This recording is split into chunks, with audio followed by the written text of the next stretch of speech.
Sa buong biyahe mula sa sakayan ng bus hanggang sa tarangkahan ng bahay ng kanyang manugang, inensayo ni Aling Teresita ang kanyang sasabihin.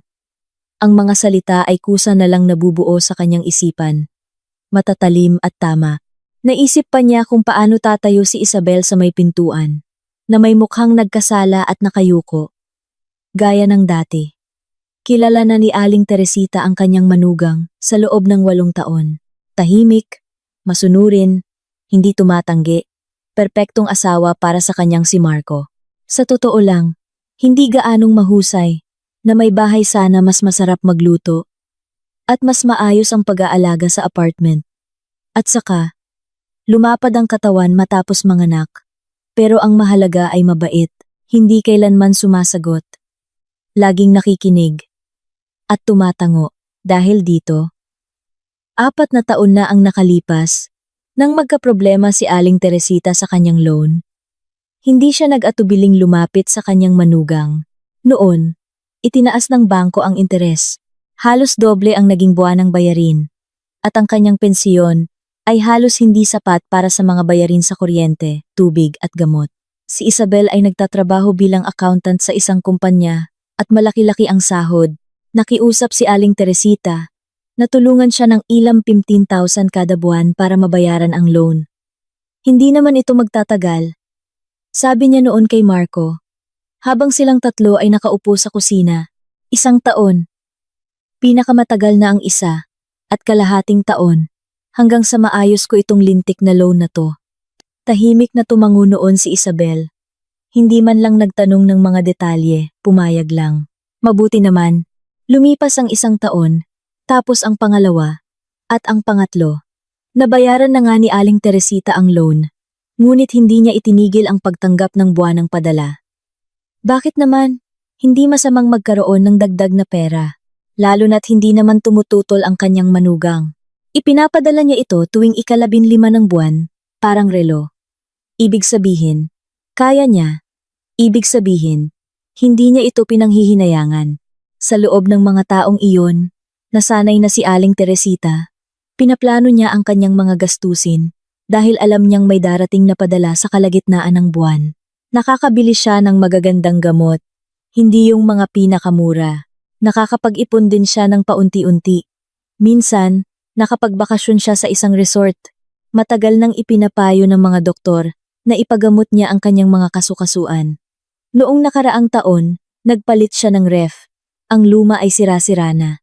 Pero nang ikuwento niya sa kanyang mga kaibigan sa lugar nila na tinutulungan siya ng kanyang manugang, isa sa kanila, si Aling Lydia, ay ngumisi ng mapanukso.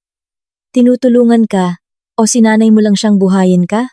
Nagdamdam noon si Aling Teresita at 1 linggong hindi kinausap si Lydia.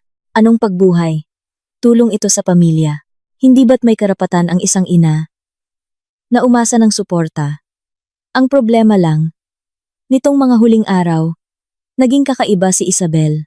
Dati, kapag bumibisita si Aling Teresita, laging natutuwa ang manugang.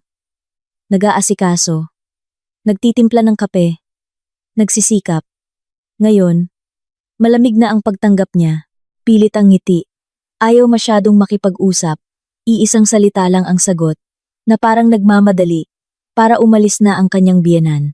At itong mga kakaibang nangyari sa trabaho niya. 2 linggo na ang nakalipas, nabanggit ni Marco na nag-resign si Isabel. Basta na lang daw nagpasa ng resignation letter. Agad na kinabahan noon si Aling Teresita, ngunit iwinaksi lang ito ng anak. May mga dahilan daw siya. Anong dahilan naman ang mayroon para iwan ang isang matatag na trabaho? Katamaran? Katangahan? Gusto sanang tawagan ni Aling Teresita ang manugang. Ngunit nagpa siya siyang maghintay. Malapit na naman ang ika-15. Darating ang padala. Ibig sabihin, ayos lang ang lahat. Ngunit sa ika-15 araw, walang padalang dumating. Inisip muna ni Aling Teresita na na-delay lang.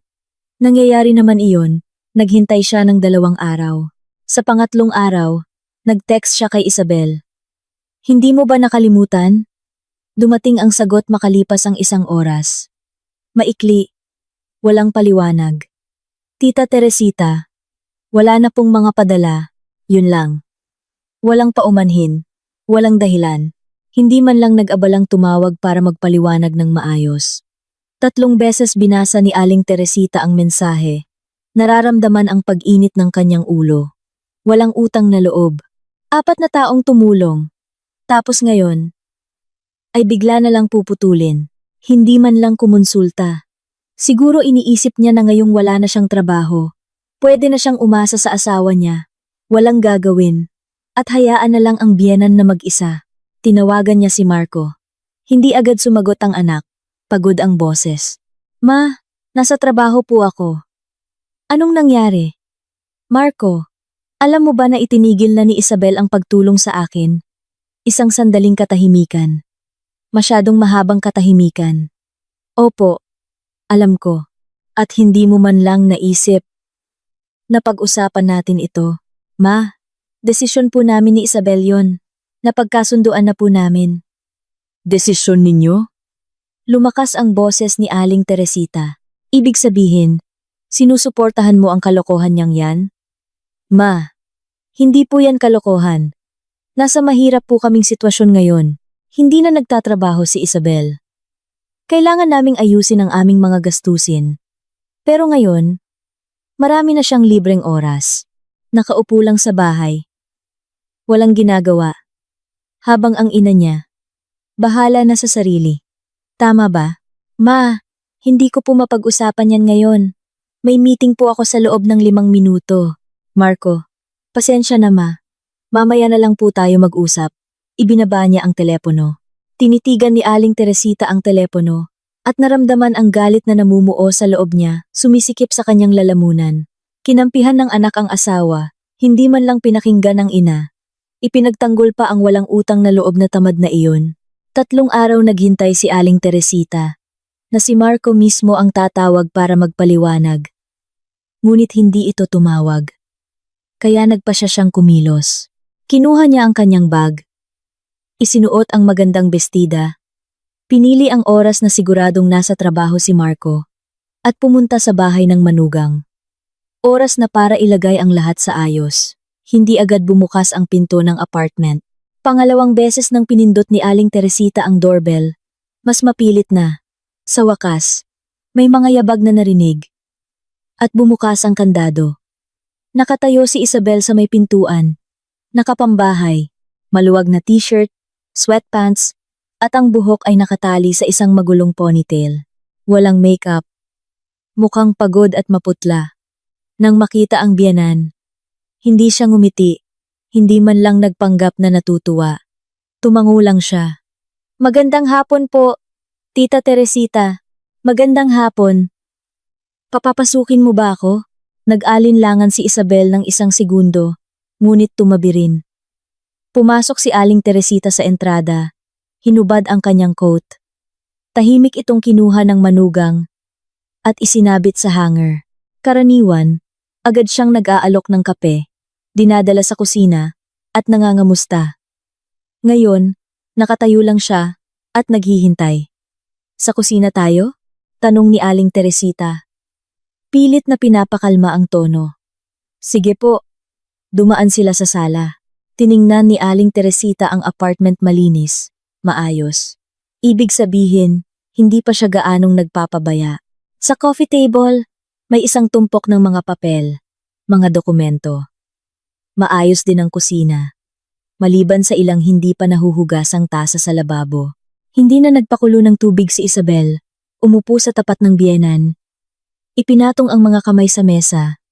At nanahimik. Naghihintay. Oh, simula ni Aling Teresita. Magpapaliwanag ka ba? Tungkol po saan? Anong tungkol saan? Itinigil mo ang mga padala. Hindi ka man lang nagpasabi ng maayos. Nagsulat ka ng 2 salita sa text. At yun na yun. Nagpasabi po ako at nagpaliwanag. Wala na pong mga padala. Bakit? Huminga ng malalim si Isabel. May bakas ng pagod sa kanyang mukha. Pagkainis? Hindi sigurado si Aling Teresita. Dahil po wala na akong trabaho. Iisa na lang po ang suweldo sa pamilya namin. Kailangan po naming mabuhay. Wala kang trabaho. Dahil sa sarili mong kagustuhan, naging mas matalas ang boses ni Aling Teresita. Walang nagtanggal sa'yo. Ikaw mismo ang nag-resign. May mga dahilan po ako. Anong mga dahilan? Anong nangyaring napakasama na hindi mo kayang tiisin? Kinagat ni Isabel ang kanyang labi. Nanigas ang kanyang mga daliri sa mesa. Tita Teresita, hindi ko po kailangang magpaliwanag sa inyo. Hindi kailangan? Naramdaman ni Aling Teresita ang galit na sumasabog. At ang 4 na taon na pag-asa sa akin. Obligasyon mo yun? Po?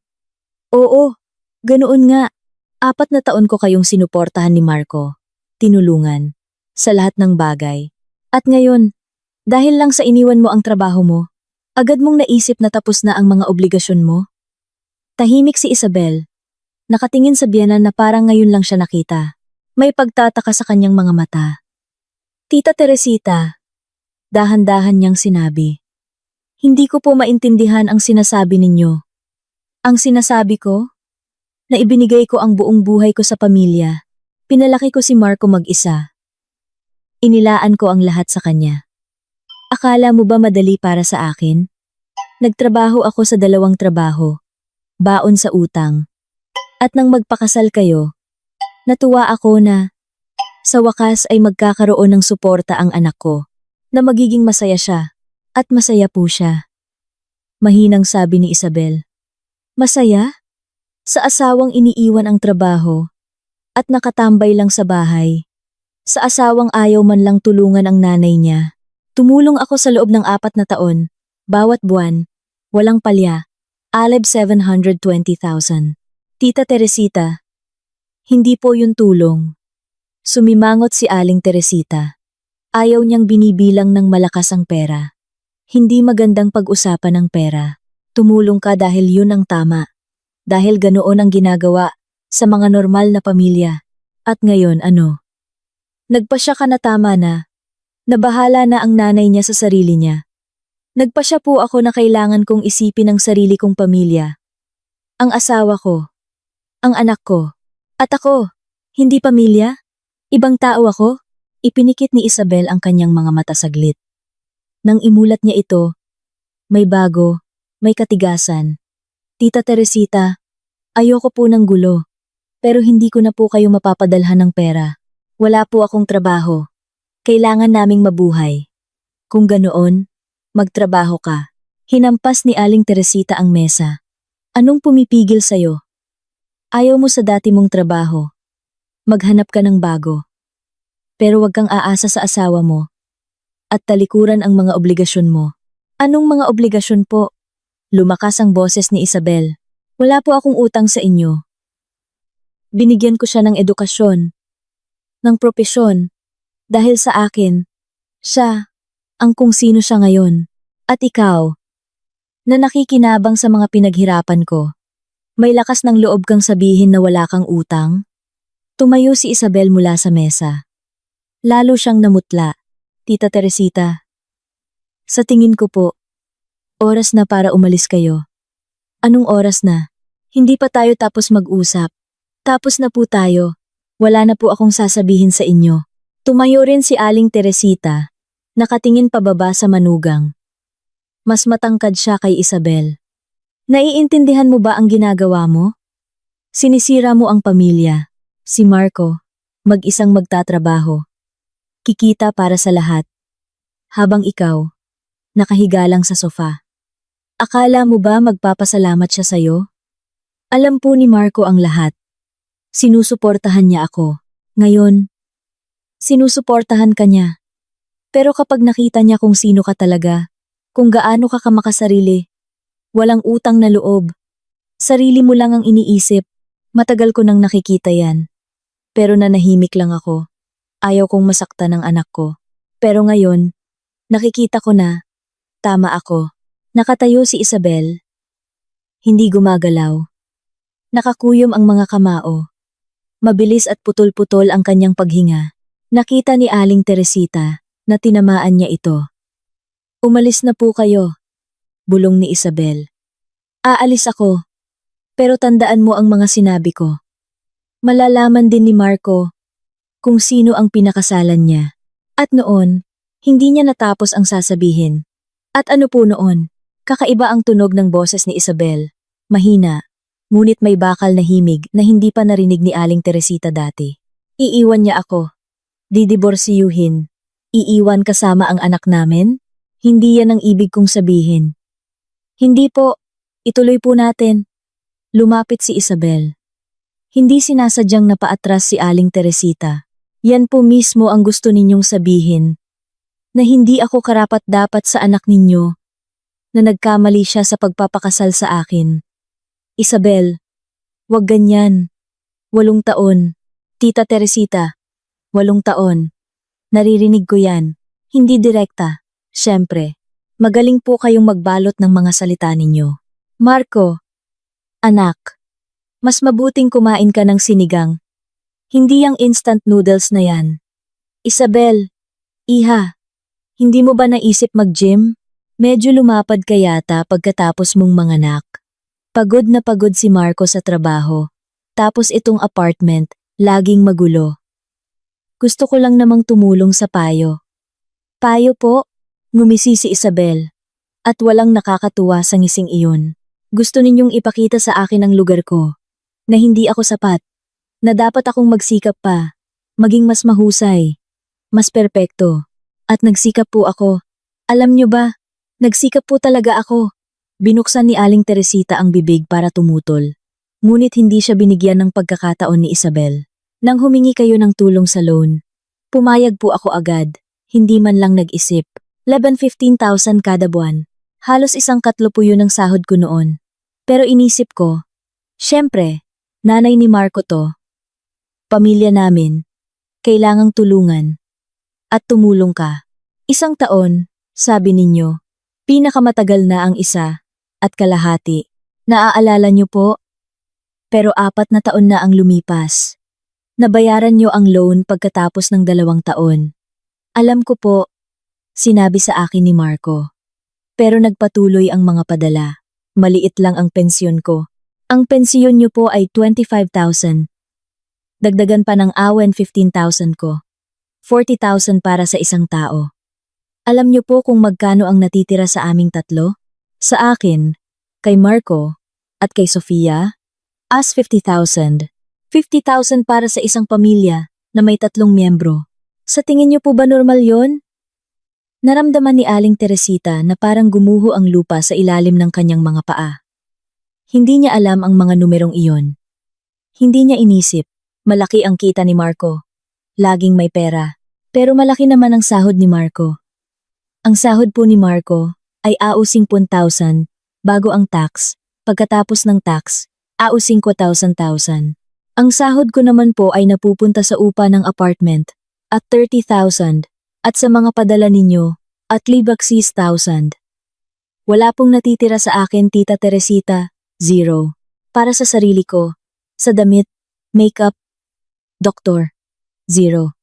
Bakit ka na nahimik? Sana sinabi mo na nahihirapan ka. Sinabi ko po. Pumiyok ang boses ni Isabel. Pinigilan niya ang sarili. Kinagat ang labi. At huminahon. Sinabi ko po 3 taon na ang nakalipas. Nang magkasakit si Sofia. Naaalala niyo po, nagka-pneumonia siya. 2 linggo kaming nasa ospital. Kinailangan kong mag-sick leave. Nabawasan ang sahod ko. Nakiusap po ako sa inyo na maghintay ng 1 buwan sa padala. 1 buwan lang, naalala ni Aling Teresita.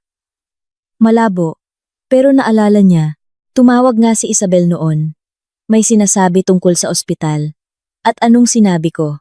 Sinabi niyo po na may problema rin kayo, na kailangan ninyong bumili ng gamot, na ALM 15,000 lang naman yon. Hindi ganoon kalaking halaga, at nakahanap po ako ng pera. Nangutang sa mga katrabaho, 3 buwan kong binayaran. Hindi ko alam. Ayaw niyo pong malaman.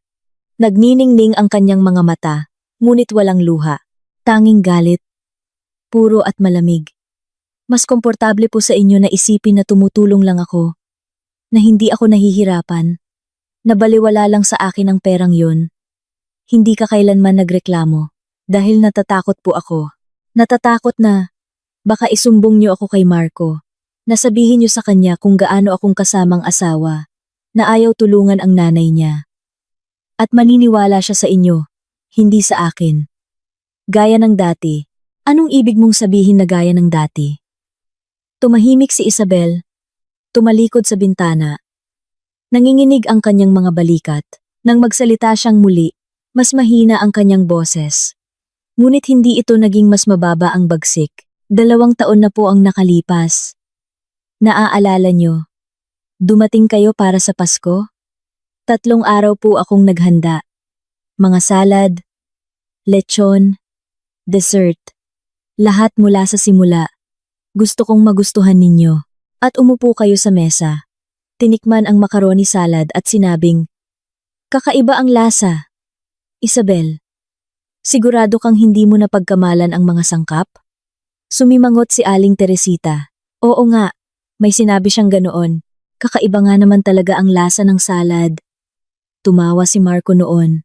Sinabing, okay lang yan ma. Pero nakita ko ang mukha niya. Nag-alinlangan siya. Inisip na may mali talaga akong nagawa. Pero wala. Sinunod ko ang recipe. Lahat tama.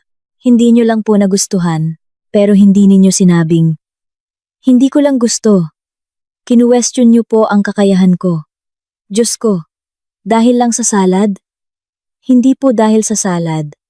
Biglang humarap si Isabel. Dahil po laging ganoon. Sa tuwing darating kayo, mayroon kayong napupuna. Sa pagluluto, sa paglilinis, sa pananamit ko, sa ayos ko, at sa bawat pagkakataon, naririnig yon ni Marco. At sa bawat pagkakataon, natatanim sa isip niya. Hindi sapat ang asawa ko. Wala akong sinabing ganyan. Hindi ninyo sinabi ng direkta. Pero magaling po kayo. Magaling kayong magsalita. Sa paraang mararamdaman ng isang tao na wala siyang kwenta. Pero hindi kanya masisisi dahil sa formal na usapan. Wala ka namang sinabing masama. Isang inosenteng komento lang, di ba? Naramdaman ni Aling Teresita ang pamumula ng kanyang mukha. Hindi totoo. Hindi siya ganoon. Gusto niya lang na maging maayos ang lahat para sa anak niya. Na maging karapat-dapat ang asawa nito. At kahit na, patuloy ni Isabel, nagtiis ako. Tumango. Ngumiti. Nagsikap. Dahil mahal ko si Marco. At ayaw kong sirain ang relasyon niya sa kanyang ina. Pero alam niyo po kung ano ang tuluyang sumira sa akin? Ano? Bulong ni Aling Teresita. 3 buwan na po ang nakalipas. Birthday ko. Niregaluhan ako ni Marco ng hikaw. Maganda. Pilak. May maliliit na bato. Alam kong matagal niya itong pinili. Nag-ipon mula sa 2 sahod. Sobrang saya ko. Isinusuot ko araw-araw. Tumahimik si Isabel. Lumunok. At dumating kayo 1 linggo pagkatapos. Nakita niyo ang hikaw at sinabing, naku, ang ganda. Isabel, pahiram. Susukatin ko. Ibinigay ko. Umikot-ikot kayo sa harap ng salamin at sinabing, alam mo, mas bagay sa akin. Tamang-tama sa kulay ng balat ko. Sa'yo, hindi masyadong bagay. Sa totoo lang. At alam niyo po kung anong nangyari pagkatapos? Nanahimik si Aling Teresita. Nanuyo ang kanyang lalamunan. Hinubad niyo po ang hikaw, inilagay sa kahon, at sinabing, Isabel, iha, okay lang ba kung sa akin na to? Hindi mo rin naman isusuot. At sinabi ko, sige po, kunin niyo na, dahil hindi ako makatanggi. Hindi ko kayang tanggihan ang biyenan ko. At si Marco, nakatayo lang sa tabi, at tahimik lang. Naalala ni Aling Teresita ang hikaw na iyon. Oo, kinuha niya. Maganda talaga, at mas bagay sa kanya. Gusto lang niyang isuot sa kanyang birthday. Isinuot niyo po, yun 1 beses sa party niyo. Tapos ibinenta niyo. Ano? Huwag niyo pong itanggi. Nakita ko ang post sa Facebook Marketplace. Yung mismong hikaw, may litrato, numero ng telepono ninyo. Presyo. Awa to 8. Binili yon ni Marco ng BA 15,000. Binuksan ni Aling Teresita ang kanyang bibig. Ngunit walang salitang lumabas. Ibinenta niya nga ang hikaw. Kailangan niya ng pera. Para. Sa kung ano. Hindi na niya maalala, pero hikaw niya na yun. Si Isabel mismo ang nagbigay. At doon ko naintindihan. Naging napakatahimik ng boses ni Isabel. Halos pabulong. Na para sa inyo, wala akong halaga. Isang komportableng pinagkukunan ng pera at libreng katulong. Hindi niyo ako kailanman nirespeto. Hindi niyo pinahalagahan. Maging ang regalo mula sa sarili ninyong anak. Ginawa ninyong paninda. Isabel, hindi ko sinasadya. Kahit ano pa po ang intensyon ninyo. At ito ang gusto kong sabihin sa inyo ngayon. Tumayo ng tuwid si Isabel. Itinaas ang kanyang baba. Wala nang padala. Kahit kailan. Ni Alavin 5,000. Ni Alavin 5 pesos. Tapos na yon. Pero paano ako? Hindi ko na po problema yan. May pensyon po kayo. Malusog kayo. Pwede kayong mag-sideline o magtipid. Tulad ng lahat. Isabel, intindihin mo. Kailangan ko talaga ang pera. Hindi po. Hindi nyo kailangan. Nasanay lang po kayo. Nasanay na ako ang nagbibigay. At ako. Nasanay na magbigay. Pero hindi na. Naramdaman ni Aling Teresita ang mga luha na namumuo sa kanyang mga mata. Hindi ito patas. Hindi naman niya sinasadya. At isa pa. Patuloy ni Isabel. Wala nang mga biglaang pagbisita. Kung gusto ninyong pumunta, tumawag muna. Magpaalam. Bahay po namin ito. At may karapatan akong magpasya kung sino ang papasok dito. Hindi mo ako pwedeng pagbawalan na makita ang anak ko. Hindi ko po kayo pinagbabawalan. Hinihiling ko lang na irespeto ninyo ang aming espasyo. Pwedeng pumunta si Marco sa inyo kahit kailan. Pwede niya kayong imbitahan dito. Pero sa pahintulot ko lang. Dahil dito rin ako nakatira. At mahalaga rin ang opinyon ko. Hindi papayag si Marco dyan. Pumayag na po si Marco. Natigilan si Aling Teresita. Nag-usap po kami kahapon. Lahat na pag-usapan na. Nasa panig ko po siya. Nang buo. Hindi maaari. Maaari po. Dahil sa wakas, sinabi ko sa kanya ang lahat tungkol sa hikaw, sa mga komento ninyo, kung gaano kahirap para sa akin, sa loob ng 4 na taon. At alam niyo po kung anong sinabi niya? Nanahimik si Aling Teresita. Sinabi niya, patawarin mo ako. Hindi ko napansin noon. Patawarin mo ako. Hindi kita naipagtanggol. At tama siya. Hindi niya talaga napansin dahil itinago ko. Pero tapos na ang pagtatago. Lumapit si Isabel sa pinto. Binuksan ito. Umalis na po kayo. Tita Teresita. At sa susunod, bago kayo pumunta, tumawag muna kayo.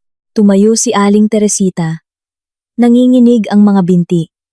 Nahihilo. Lumakad siya papunta sa pinto. Isinuot ang kanyang coat. Nanginginig ang mga kamay. Hindi maisara ang mga butones. Isabel. Bulong niya. Hindi ko talaga sinasadya. Alam ko po. Pero hindi nito binubura ang nangyari. Lumabas si Aling Teresita sa hagdanan. Lumingon. Nakatayo si Isabel sa may pintuan. Maputla. May mapupulang mata. Ngunit tuwid ang likod. Sana! Mahinang sabi ng manugang. Balang araw, magkaroon tayo ng normal na usapan. Bilang isang pamilya. Pero para mangyari yon, kailangan ninyong simulang respetuhin ako. Nang totoo. Sumara ang pinto.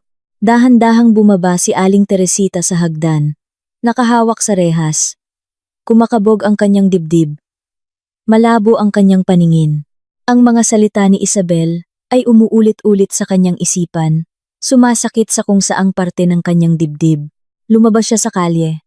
Malamig na hangin ang sumalubong sa kanyang mukha. Medyo nakapagpabalik sa kanyang ulirat. Malapit lang ang sakayan. Ngunit hindi agad pumunta doon si Aling Teresita. Umupo siya sa isang bangko, malapit sa entrance. Kinuha ang panyo at pinunasan ang kanyang mga mata. Totoo ba ang lahat ng ito? Ganoon ba talaga siya? Ganoon kabulag? Sinubukan niyang alalahanin ang mga sandaling sinabi ni Isabel, ang macaroni salad noong Pasko, ang hikaw, ang mga puna sa pagluluto, paglilinis, itsura, Diyos ko. Sinabi niya nga ang mga iyon. Hindi niya lang inisip na ganoon ang magiging dating. Akala niya, tumutulong siya sa mga payo, na kahit sinong ina sa lugar niya ay gagawin din iyon. At ang mga padala ay 720,000 sa loob ng 4 na taon. Hindi kailanman binilang ni Aling Teresita ang kabuuang halaga, hindi niya inisip. Ang 1,000,000 kada buwan ay parang hindi naman ganoon kalaki. Pero kung pagsasama-samahin, at ang kwento tungkol sa trabaho, sa boss, kinuyom ni Aling Teresita ang panyo sa kanyang kamay. Pinagdaanan iyon ni Isabel. Hindi man lang niya tinanong kung anong nangyari. Inakusahan niya lang ang manugang na iniwan ang trabaho. Dahil sa kapritso, nag-vibrate ang telepono sa kanyang bag. Kinuha ito ni Aling Teresita. Mensahe mula kay Marco. Ma, sinabi ni Isabel na dumating ka raw. Kailangan nating mag-usap. Pupunta ako dyan mamayang gabi. Tiningnan niya ang screen. Binasa ulit ang mensahe. Hindi kailanman nagsusulat si Marco sa ganoong tono. Laging masaya? May mga smiley? May mga puso? Ngayon, formal. Kailangan nating mag-usap. Para siyang isang estudyanteng may kasalanan. Tumayo si Aling Teresita mula sa bangko at naglakad papunta sa sakayan. Dumating si Marco 8:00 ng gabi. Naghanda si Aling Teresita sa mesa kape, biskwit, sandwich. Umupo ang anak sa tapat niya, ngunit hindi ginalaw ang pagkain. Ma, simula niya. Bakit po kayo pumunta kay Isabel? Gusto kong makipag-usap, malaman kung anong nangyayari. Makipag-usap? Sabi ni Isabel. Nanggulo raw po kayo. Hindi ako nanggulo. Gusto ko lang malaman kung bakit bigla niyang itinigil ang mga padala. Kinuskos ni Marco ang kanyang sentido. Mukha siyang pagod. May maitim na bilog sa ilalim ng kanyang mga mata. Ma, napag-usapan na po namin ni Isabel ang lahat. Akala ko po maiintindihan ninyo. Maiintindihan ko sana kung nagpaliwanag kayo ng maayos. Basta nyo na lang pinutol. Nang walang pasabi. Nag-text po sa inyo si Isabel. Nagpasabi. 2 salita sa text. Hindi yun pasabi. Ilang salita po ba ang kailangan ninyo? Naging mas matigas ang boses ni Marco. Isang sanaysay? Isang paliwanag na sulat? Nanahimik si Aling Teresita. Hindi kailanman nagsalita si Marco sa kanya sa ganoong tono. Ma, buong biyahe iniisip ko kung paano sisimulan ang usapang ito. At napagpasyahan kong sabihin ng diretso. Sinabi sa akin ni Isabel ang lahat tungkol sa hikaw. Sa mga komento ninyo, kung gaano kahirap sa kanya sa loob ng mga taong ito. Marco, anak, hindi ko siya gustong saktan, pero palagi niyo siyang sinasaktan, at hindi ko yun nakita. Hindi napansin, dahil sanay na ako. Sanay na laging ganyan ang ugali ninyo. May mga mapanuyang komento, may mga payo na hindi naman hinihingi. Gusto ko lang namang tumulong. Tumulong? Yumuko si Marco. Ma, kinuha niyo sa asawa ko ang regalong binili ko para sa kanya. Regalo sa birthday niya. At ibinenta niyo. Tulong ba yon? Siya mismo ang nagbigay. Dahil natatakot siyang tumanggi. Lumakas ang boses ni Marco. Dahil sa loob ng 8 taon, sinanay niyo siya na hindi pwedeng tumanggi sa inyo. Na dapat siyang maging komportable, masunurin, walang gulo. At ganoon nga siya. At ginamit niyo yon. Naramdaman ni Aling Teresita ang mga luha na muling namumuo sa kanyang lalamunan. Alam ko po, at mahal ko kayo, pero hindi yon nagbibigay sa inyo ng karapatan na tratuhin ng ganyan ang asawa ko. Hindi ko siya trinato ng masama. Ako lang. Ma, tama na. Hinampas ni Marco ang mesa. Nagkalansingan ang mga tasa. Tama na ang pagdadahilan.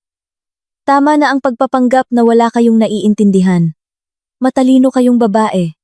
Alam na alam ninyo ang ginagawa ninyo. Hindi. Oo. Alam ninyo, sa bawat pagkakataong may sinasabi kayong hindi maganda kay Isabel, alam ninyong masasaktan siya. Sa bawat pagkuha ninyo ng pera sa kanya, alam ninyong nahihirapan siya. Pero mas komportable sa inyo na huwag isipin yon. Sumandal si Marco sa upuan. Ipinikit ang mga mata. Ma, sasabihin ko ngayon ang dapat ko nang sinabi noon pa. Wala nang padala. Kahit kailan, hindi na nagtatrabaho si Isabel at hindi namin kayang tustusan yon. At kahit makahanap pa siya ng bagong trabaho, wala pa ring padala. Pero paano ako? May pensiyon po kayo. 1BO 25,000. Sapat na yon para sa isang tao. Kung kulang, maghanap kayo ng sideline o bawasan ang gastos. Marco, nanay mo ako. Pinalaki kita mag-isa. Alam ko po. At nagpapasalamat ako. Pero hindi ibig sabihin na obligasyon kong buhayin kayo habang buhay. Tumulong ako sa loan. 2 taon kaming nagpadala ng pera. Sapat na yon. Sapat na. Nanginginig ang boses ni Aling Teresita. Ibig sabihin, hindi na ako kailangan ngayon. Ginamit at itinapon. Ma, wag po kayong magdrama. Walang nagtatapon sa inyo. Nanay ko kayo. Lagi akong nandyan para sa inyo. Pero may sarili na akong pamilya. Asawa, anak, at sila ang prioridad ko. At ako. At kayo po ay isang matanda, may sariling isip, na dapat managot sa sarili niyang buhay. Natahimik sila. Tinitigan ni Aling Teresita ang anak, at hindi na ito makilala. Kailan pa siya naging ganito katigas, kalamig?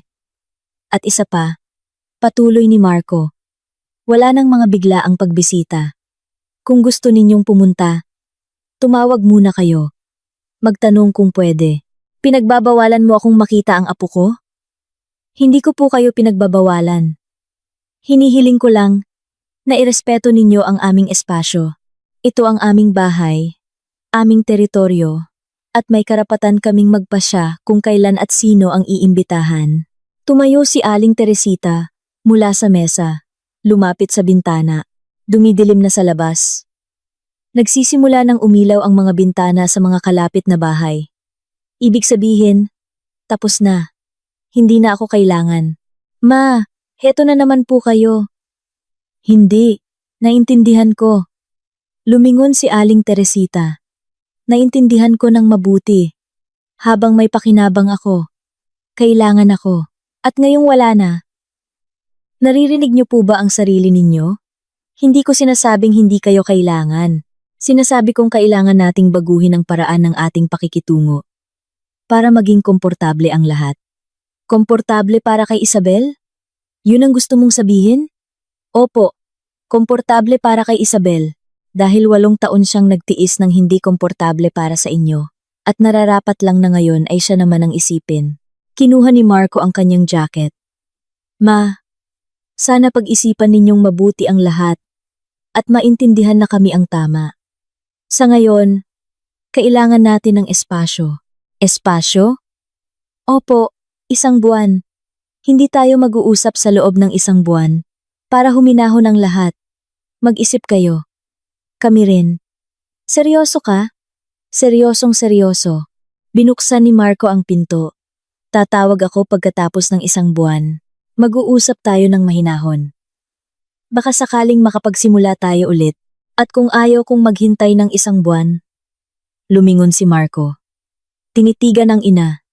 Nang matagal at mabigat. Kung ganoon, mas matagal kang maghihintay. Sumara ang pinto. 3 buwan ang lumipas na parang nasa alapaap. Hindi tumawag si Marco. Si Isabel din. Sinubukan ni Aling Teresita na tumawag, ngunit hindi sinasagot ng anak ang telepono. Sumasagot lang sa text, Ma, nasa trabaho po ako. O ma, wag po muna ngayon. Akala niya, mamamatay siya sa katahimikan na iyon, na hindi niya kakayanin. Pero kinaya niya, araw-araw, at sa mga buwang iyon, sa katahimikan na iyon, sa unang pagkakataon sa maraming taon, nagsimula siyang mag-isip. Tunay na mag-isip. Kung ano siya, ano ang kanyang ginawa, ano ang kanyang sinabi. Naalala niya ang mga pangyayari, mga maliliit na detalye. Kung paano isang beses, nag-bake si Isabel ng cake, nagsikap, at sinabi ni Aling Teresita, medyo tuyo. Kung paano ipinakita ng manugang ang mga litrato mula sa bakasyon, at sinabi ng biyenan, sana, mas disente ang pinili mong swimsuit. Kung paano ikinuwento ni Isabel ang kanyang promotion sa trabaho. At sumagot si Aling Teresita, Tingnan natin kung kakayanin mo. Bawat pagkakataon, isang maliit na tusok, hindi gaanong mahalaga. Pero kung pagsasama-samahin ang lahat ng tusok na iyon, sa loob ng 8 taon, at ang hikaw, Diyos ko, paano niya nagawang kunin ang regalo? Sa manugang at ibenta. Kahit pumayag pa si Isabel, dapat siyang tumanggi. Ipilit na sa kanya na lang iyon. Pero noon, inakala ni Aling Teresita na may karapatan siya. Siya ang ina. Siya ang mas matanda. Pwede sa kanya. Sapat na nga pala ang pensiyon. Kung hindi gagastos sa mga hindi kailangang bagay, pwedeng-pwede nang mabuhay. Ang dalyon 25,000 ay hindi pala ganoon kaliit. Nasanay lang siya sa iba. Sa kung saan pwede siyang gumastos ng kaunti pa dahil sa manugang. Sa ika-4 na buwan, tinawagan ni Aling Teresita si Marco. Matagal siyang nakinig sa dial tone, akmang ibababa na. Ngunit sumagot ito. Ma, Marco? Anak? Pwede ba akong pumunta dyan? Katahimikan. Bakit po? Makikipag-usap. Mahinahon. Bilang matatanda, isa pang katahimikan. Mas matagal. Sige po. Pumunta ka sa Sabado. 3:00. Bumili si Aling Teresita ng mga bulaklak. Hindi magarbo. Simpleng bouquet lang. Mga gerbera na paborito ni Isabel. At isang laruan para kay Sofia, isang teddy bear. Si Marco ang nagbukas ng pinto. Pinapasok siya. Tahimik na kinuha ang kanyang coat. Nasa kusina si Isabel. Sa harap niya, may mga dokumento sa mesa. Magandang hapon po, Tita Teresita. Sabi niya ng diretso. Walang ngiti, pero walang galit. Magandang hapon, Isabel. Para sa'yo. Inabot ni Aling Teresita ang mga bulaklak. Kinuha ng manugang ang bouquet. Tumango. At inilagay sa florera. Umupo sila sa mesa. Kinuyom ni Aling Teresita ang kanyang mga kamay sa kandungan. Gusto kong humingi ng tawad sa inyong dalawa. Nagkatinginan sina Marco at Isabel. Para po saan? Tanong ng anak. Sa lahat. Itinaas ni Aling Teresita ang kanyang mga mata. Sa hindi pagrespeto sa iyo, Isabel. Sa mga komento. Sa hikaw. Sa paggamit sa kabaitan mo. Sa hindi pagpapahalaga. Nanahimik si Isabel. Marami akong inisip sa mga buwang ito. Naalala at naintindihan na mali ako. Sobrang mali. Ano po ang naintindihan ninyo? Mahinang tanong ni Isabel. Na hindi kita trinato bilang isang tao, kundi bilang, karugtong ni Marco. Bilang isang taong may utang sa akin. Pero wala kang utang. Hindi ka kailanman nagkautang. Lumunok si Aling Teresita. Mahirap magpatuloy. Ngunit pinilit niya ang sarili. Tinulungan mo ako sa loob ng 4 na taon. Ibinigay ang 1/4 ng iyong sahod. Tiniis ang mga komento ko. At tinanggap ko, yun na parang karapatan ko. Inisip ko na ganoon dapat. Nakarapat dapat ako sa tulong na yon dahil ako ang ina ni Marco. At ngayon, iba na ang iniisip ninyo? Tanong ni Marco. Oo. Ngayon naiintindihan ko na wala kang utang sa akin, Isabel. Tumulong ka dahil mabait ka, mabuti kang tao, at ginamit ko yon. Yumuko si Isabel. Hindi po ako umaasa na patatawarin niyo ako agad. Patuloy ni Aling Teresita. Gusto ko lang malaman ninyo. Naintindihan ko na. At hindi na mauulit kung bibigyan ninyo ako ng pagkakataon. Natahimik sila. Tinitigan ni Isabel ang mga dokumento sa harap niya. Si Marco. Sa asawa niya. Tita Teresita. Sa wakas ay nagsalita si Isabel. Salamat po sa paghingi ng tawad. Mahalaga po sa akin na marinig yan. Pero, kailangan ko po ng panahon para maniwala na hindi lang ito salita, na talagang nagbago na kayo. Naiintindihan ko. At mananatili ang mga patakaran. Walang bigla ang pagbisita. Walang pera.